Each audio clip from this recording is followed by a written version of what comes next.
Welcome to Chemistry World. Hello everyone, welcome to chemistry world. ఈరోజు మనం metals and non మెటల్స్లో ఉన్నటువంటి 1 mark questions discuss చేసుకుందాం నాన్న.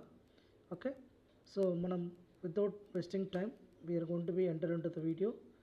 So first question చూసుకున్నట్లయితే, propose method extract highly reactive metals from the ore అన్నాడు. So దీనికి answer వచ్చేసి మనకు ఏం రాసుకోవచ్చు అంటే ఎలక్ట్రోలైటిక్ రిడక్షన్ అన్న. Electrolytic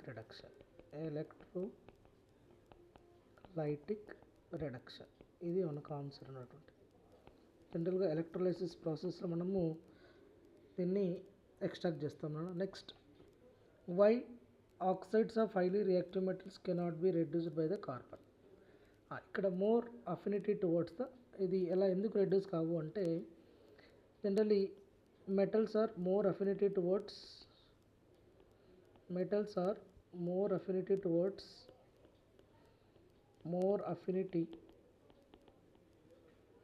oxygen. సో కాబట్టి నార్మల్ కార్బన్ చేత మనకు ఇవి తొందరగా రెడ్యూస్ అవ్వవు. So it is there metals are more affinity towards in oxygen. కాబట్టి మనకి ఇక్కడ ఏం జరుగుతుందంటే మెటల్స్ అనేటివి తొందరగా రెడ్యూస్ కావు కార్బన్ చేత. కాబట్టి మనము స్ట్రాంగ్ రెడ్యూసింగ్ ఏజెంట్స్ వాడాలి ఇక్కడ, లైక్ అల్యూమినియం కానీ మెగ్నీషియం కానీ వాడతాం అనమాట. Usually we are going to be used magnesium. Next question చూసుకున్నట్లయితే, what happens when silver article expose to moisture ఎయిర్కి ఎక్స్పోజ్ చేస్తే ఏమవుతుంది అనేసి అని అడుగుతున్నాడు. అంటే జనరల్గా సిల్వర్ అనేది లెస్ రియాక్టివ్ మెటలే, కానీ ఇక్కడ silver also will undergo for corrosion. So generally the silver will undergo for corrosion process. That is the reason they are going to be form a black color layer on the silver articles. జనరల్గా మీరు గమనించినట్లయితే మన అమ్మ కానీ చెల్లి కానీ అక్క కానీ తమ్ముడు కానీ ఎవరైనా పట్టీలు వేసుకున్నప్పుడు చూసుకున్నట్లయితే మనం పట్టీలు అనేది లేయర్ అనేది నల్లగా తయారవుతుంది. ఎందుకంటే ఇక్కడ ఏజియస్ అనేది ఫామ్ అవుతుంది అనమాట. సిల్వర్ ఏమవుతుందంటే will undergo for tarnished or we can say that corroded అని చెప్పేసి చెప్పచ్చు. tarnished or corroded, so by forming a layer of black color. Okay na? Right. What happens the insoluble impurities during the electrolytic refining of any metal? ఎప్పుడైనా మనం electrolytic refining metal చేసేటప్పుడు impurities ఏమవుతున్నాయి అంటే insoluble impurities are settle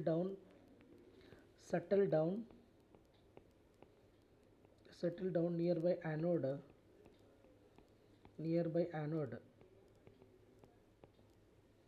formed as anode mud.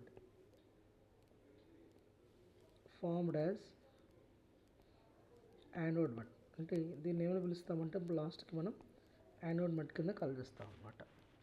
అర్థమైంది అనుకుంటా ఈ question. ఓకేనా? Right. Next question చూసుకున్నట్లయితే మనకు why pure gold is not use to making jewelleries. చాలా ఇంపార్టెంట్ క్వశ్చన్ అన్న, మనకు వచ్చే ఛాన్స్ కూడా ఉంది. సో ఎందుకు ప్యూర్ గోల్డ్ అనేది మనము జ్యువెలరీలో వాడము అంటే మెయిన్ కారణం ఒకటేనన్న, soft nature. It is soft in nature అంటాం జనరల్గా. It is a soft in nature ఒకటి. ఫస్ట్ వన్ ఏంటంటే ఇది సాఫ్ట్గా ఉంటుంది అన్న, and also brittle in nature, ఈజీగా ఎరిగిపోతుంది. అందుకోసమే మనం it is soft and brittle.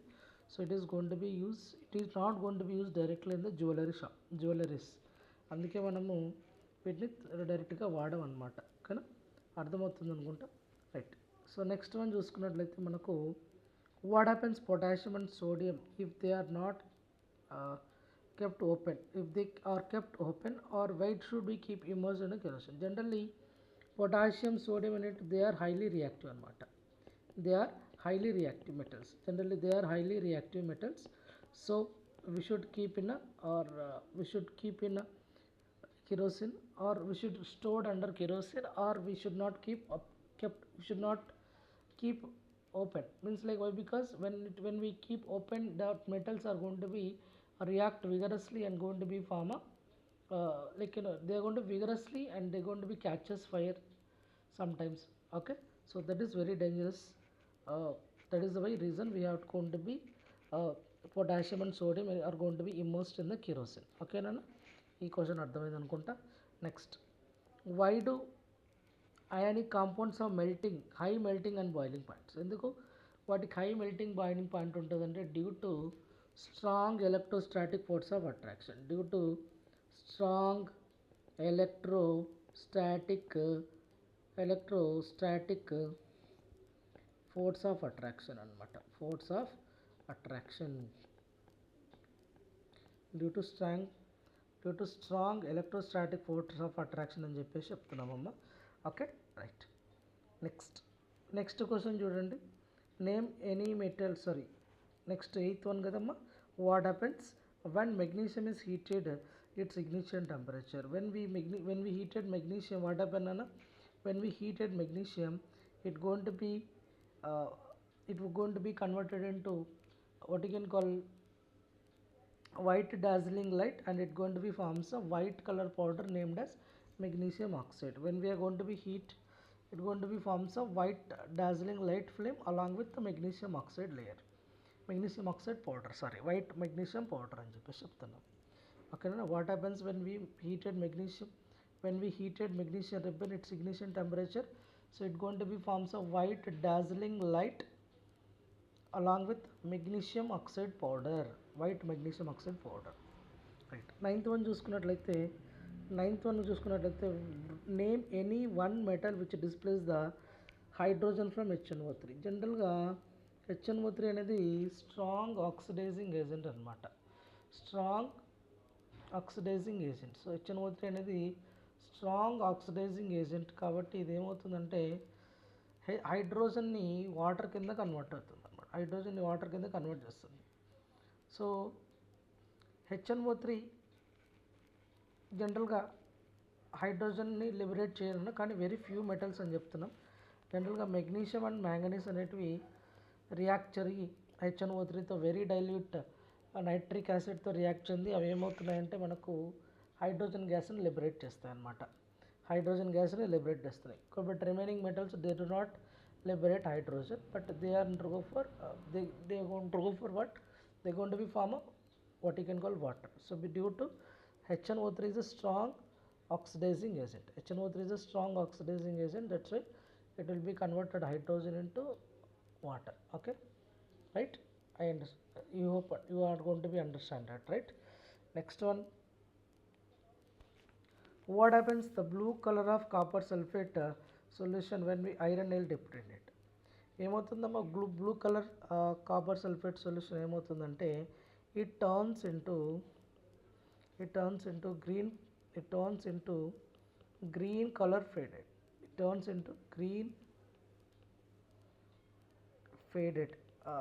Faded green అని కూడా చెప్పచ్చు. Faded green. And there is a layer on iron nails. Which layer will going to be formed, Nana? Will going to form reddish brown color layer. Reddish brown or brown color, reddish brown layer form అవుతుంది అన్నమాట ఇక్కడ. Right. ఇది మనకు ఉన్నటువంటి 10th question. Right. Which of the following is a non metal అడిగాడు ఇక్కడ. మనకు ఆన్సర్ ఏంటవుతుందంటే సల్ఫర్ అన్న. Sulphur is a non metal. Next question చూసుకున్నట్లయితే which of the following pairs will undergo for displacement reactions. ఇక్కడ చూడు NaCl కాపర్. ఇక్కడ కాపర్ అనేది మెటల్. కాపర్ NaClతో రియాక్ట్ అవ్వాలి. కాపర్ అనేది లెస్ రియాక్టివ్ అని కంపేర్డ్ విత్ సోడియం, కాబట్టి ఇది మనకు ఆన్సర్ కాదు. మెగ్నీషియం విత్ అల్యూమినియం అల్యూమినియం అనేది మోర్ రియాక్టివ్. మెగ్నీషియం అనేది more reactive and compared with aluminium. Okay. Next ఇది కూడా మనకు డిస్ప్లేస్మెంట్ రియాక్షన్ జరగదు. ఐరన్ సల్ఫేట్ విత్ సిల్వర్ అన్నాడు. సిల్వర్ అనేది less reactive and compare with iron, so ఇటు కూడా మనకు డిస్ప్లేస్మెంట్ జరగదు. సో మనకు ఉన్నటువంటి ఆన్సర్ ఏంటో లాస్ట్గా AgNO3. సో చూసుకున్నట్లయితే కాపర్ అనేది మోర్ రియాక్టివ్, కాబట్టి కాపర్ అనేది సిల్వర్ నైట్రేట్లో నుంచి సిల్వర్ని డిస్ప్లేస్ చేస్తుంది అనమాట. కాబట్టి ఇక్కడ డిస్ప్లేస్మెంట్ రియాక్షన్ జరుగుతుంది. Right. Which of the following method is suitable for preventing iron frying pan from the rusting? Iron frying pan. So జనరల్గా మనకు చాలామంది కన్ఫ్యూజన్ ఉన్నట్టుంది ఇది. సో ఇది ఆన్సర్ వచ్చి only applying coating of zinc నైనా కొన్ని ఐకాన్ సిరీస్ మెటీరియల్లో ఇచ్చినటువంటి ఆన్సర్ వచ్చేసి ఆల్ ఆఫ్ దీస్ ఉంది. కానీ మీరు కొంచెం అందరు దీన్ని కొంచెం కేర్ఫుల్గా చూసుకోండమ్మా. ఇది ఆన్సర్ వచ్చి అప్లయింగ్ ఆఫ్ కోటింగ్ జింక్ అని చెప్పేసి చెప్తున్నాం. నెక్స్ట్ 14th క్వశ్చన్ చూసుకున్నట్లయితే an element reacts with oxygen to give a compound high melting point. This compound is also soluble in water. This element is likely అంటే ఏమవుతుంది ఇక్కడ react అవుతుంది ఎవరితో ఆక్సిజన్తో. అలానే ఈ gone to be form a compound. జనరల్గా హై మెల్టింగ్ పాయింట్ అనేది ఉంటుంది అనమాట ఆ కాంపౌండ్. అంటే జనరల్గా ఏ ఎలిమెంట్ సో మెటల్ అనేది ఆక్సిజన్తో ఎలిమెంట్ అనేది ఆక్సిజన్తో రియాక్ట్ అయిపోయి ఒక కాంపౌండ్ ఫామ్ చేస్తుంది. దీనికి హై మెల్టింగ్ పాయింట్ ఉంటుందంట. అలానే సాల్యుబుల్ ఇన్ వాటర్ అంటున్నాడు.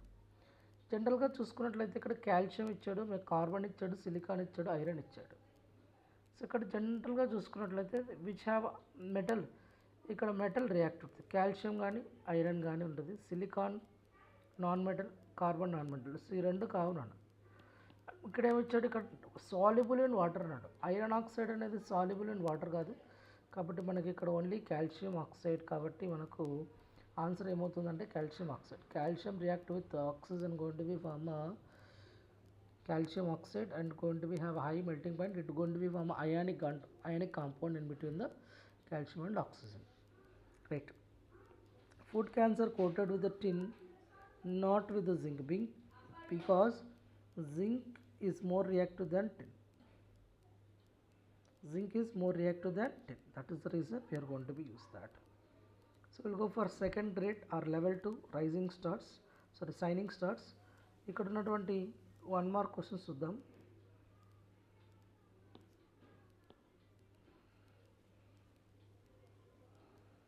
Right. Give an example of a metal which is liquid at room temperature అంటున్నాడు.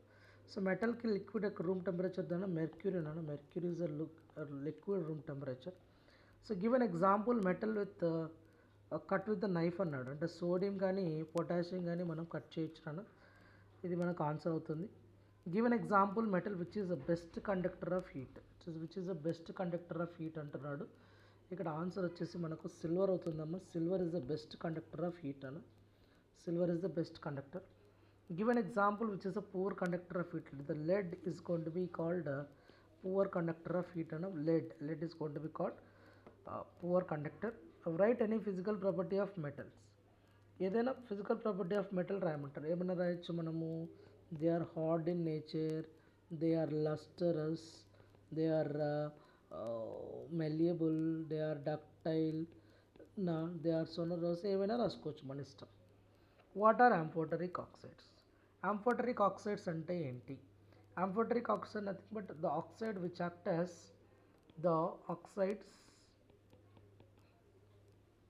the oxides which act as both acidic and basic oxides. Acidic and basic oxides అన్నమాట. Basic oxides కింద వాడుతున్నాం అన్నమాట. కాబట్టి వీటిని ఏమంటున్నాం మనం, ఆంఫోటరిక్ ఆక్సైడ్స్ అంటాం. జనరల్గా ఎగ్జాంపుల్ చూసుకున్నట్లయితే జింక్ ఆక్సైడ్ కానీ అల్యూమినియం ఆక్సైడ్ కానీ మనం వాడుతూ ఉంటాం అన్న. ఇవి ఆంఫోటరిక్ ఆక్సైడ్స్కి ఎగ్జాంపుల్స్ కింద చెప్పుకోవచ్చు. నెక్స్ట్ క్వశ్చన్ చూసుకున్నట్లయితే write any one of these ways. Question ఏమడిగాడు ఇక్కడ, రస్టింగ్ ఆర్ కరోజన్ అన్నాడు. జనరల్గా ఆయిలింగ్, పెయింటింగ్, గ్రీజింగ్, ఆల్వనైజేషన్ ఇవన్నీ మనం తీసుకుంటూ ఉంటాం అన్నమాట. ఓకే, ఇవన్నీ మనకు గలవని ఎగ్జాంపుల్స్ ప్రివెన్షన్ కింద వచ్చేస్తాయి అన్నమాట. What type of oxides formed when non metallic oxides? జనరల్గా అసిడిక్ ఆక్సైడ్స్ ఫామ్ అవుతాయమ్మా. అసిడిక్ ఆక్సైడ్స్ ఫామ్ అవుతాయి. ఎగ్జాంపుల్ చూసుకున్నట్లయితే CO2, లైక్ SO2, SO3 ఇవన్నీ అసిడిక్ ఆక్సైడ్ కింద వస్తాయి అన్నమాట. Which metals do not crore easily? A metals అయితే మనకు ఈజీగా కరోడ్ కావు అంటే లైక్ గోల్డ్ కానీ ప్లాటినం కానీ ఇవి మనకు ఈజీగా కరోడ్ కావు అన్నమాట. మెర్క్యూరీ కూడా మనకు కరోడ్ అవ్వదు. ఓకే, నెక్స్ట్ వన్ వచ్చి right any general properties of ionic compounds. Ionic compound property చూసుకున్నట్లయితే they are hard in nature, they are soluble in water, they are they have high melting and boiling point, high MP and BP, and they are very good conductors. They are very good conductors in their molten and what you can say that um, molten and aqua state మాత్రమే అది చెప్పుదాం అనమాట. aqua స్టేట్లో మాత్రమే ఉంటాయి అవి. Molten and aqua స్టేట్లో మాత్రమే good కండక్టర్స్గా ఉంటాయి అన్నమాట. ఓకే, నెక్స్ట్ క్వశ్చన్ చూసుకున్నట్లయితే name the two metals free around in the nature. జనరల్గా ఏవి ఫ్రీ స్టేట్లో ఉంటాయంటే గోల్డ్ కానీ ప్లాటినం కానీ ఇవి మనకు ఫ్రీ స్టేట్లో ఉంటాయి అన్నమాట. Next, what chemical process is use to obtain metal from metal oxide. జనరల్గా రిడక్షన్ వాడతాం కదా, reduction process going to be used reduction. Give an example of amphoteric oxides. ఇందాకనే మనం మాట్లాడుకున్నాం ఎంపోటరిక్ ఆక్సైడ్స్ గురించి. జింక్ ఆక్సైడ్ కానీ అల్యూమినియం ఆక్సైడ్ కానీ వాడచ్చు. Name the which is lustrous. Name the non metal అన్నాడు. నాన్ మెటల్ ఎవరు లస్ట్రస్గా ఉంటాయి అని అడుగుతున్నాడు. జనరల్గా అయోడిన్ క్రిస్టల్స్ వాడతాం నేను. Iodine crystals are lustrous in nature. ఇంకా డైమండ్ కూడా ఉంటుంది కానీ బట్ మోస్ట్ అప్రాప్రియేట్ ఆన్సర్ వచ్చేసి మనకు అయోడిన్ క్రిస్టల్స్ అని చెప్తాం అనమాట. Name the two metals both of which are very ductile as well as malleable అన్నట్టు. Name the two metals. జనరల్గా గోల్డ్ అన్నాను. Gold is most malleable and ductile as well as ఇంకొకటి ఏం చెప్తున్నాడు అంటే కాపర్. కాపర్ మనకు మోస్ట్ మెల్యబుల్ అండ్ డక్టైల్ అని కూడా చెప్పచ్చు. గోల్డ్ కాపర్ ఓకేనా, రైట్. సిల్వర్ కూడా ఉంటుంది. సిల్వర్ కూడా గోల్డ్ సిల్వర్ కూడా మనకు silver. So gold followed by silver, silver followed by copper. Okay, right. Gold followed by silver, silver followed by copper. Next, which metal is most reactive according to the metal reactivity series అన్నాడు. జనరల్గా answer వచ్చేసి potassium. Which name the least reactive metal which is on the activity stable అని చెప్పేసి చెప్తే gold అన్న, right.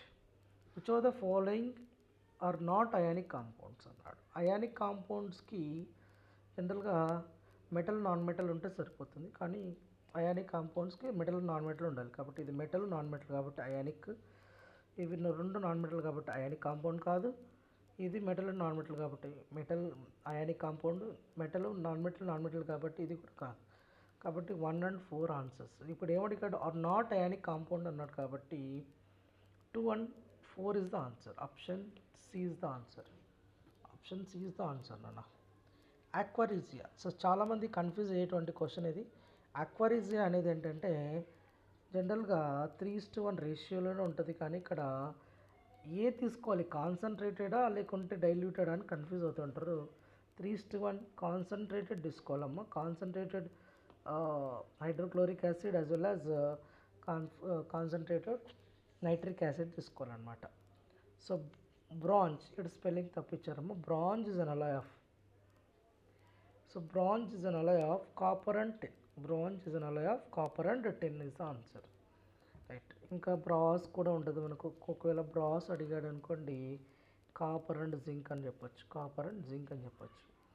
ఇంకా reducing agent అంటే thermite process అడిగాడు. అల్యూమినియం. ఇంకా arise the metals iron, sodium, mercury, silver, zinc in the increasing order of their reactivity series. Reactivity సిరీస్లో increasing order ఎట్లా వస్తుంది? లీస్ట్ ఎవరు ఉంటారు? సిల్వర్ ఉంటుంది, తర్వాత ఐరన్, తర్వాత జింక్ ఉంటుంది, తర్వాత సోడియం ఉంటుంది. ఇది increasing order of reactivity. Give any 2 examples of non-metals. There are many examples. I am writing here sulfur, phosphorus, oxygen. There are many examples. Nitrogen. We have to go through everything, right? I hope that you are going to be understand these questions. మీకు అర్థం కాకపోతే ఇంకా ఏమైనా ఒకసారి నాకు comment బాక్స్లో అయినా message చేయండి, లేదు అంటే మీరు డైరెక్ట్గా మీరు నాకు కామెంట్ బాక్స్లో కామెంట్ చేస్తే నేను వాటికి సరైన సమాధానం ఇవ్వగలను. So I hope that you are going to be understand. మీకు అర్థమైంది అనుకుంటున్నాను నేను. సో మీరు ఇంకా ఎవరైనా సబ్స్క్రైబ్ చేయకపోతే మన ఛానల్ని సబ్స్క్రైబ్ చేసుకోండి అమ్మా.